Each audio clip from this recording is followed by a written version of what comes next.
واحد اثنين ثلاثة أربعة نص نص خمسة.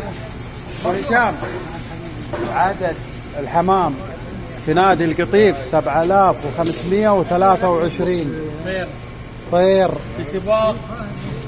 المنطقة الشرقية. ايوه، السباق المشترك بين القطيف والدمام والاحساء.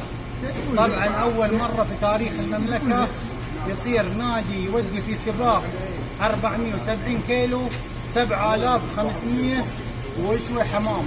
طبعا هذا فخر، ونشكر اللجنه السعوديه وعلى راس الاستاذ عبد الله الدغيري وعلى القائمين كلهم جميعا. نفتخر ونفتخر بنادي القطيف انه قدم هذا العدد، وانا اشكر ادارتي واشكر الحكام واشكر كل من ساهم في هذا النجاح، من اعضاء، من حكام، من اداريين، من قام بانجاح السباق. ربي يوفقنا وياكم ان شاء الله في نجاح السباق. احنا الحين في اللحظه اللي ننتظر فيها نجاح السباق. نجحنا في العدد ونتمنى ننجح في السباق. دقيقة خلينا نحفظها اول شيء.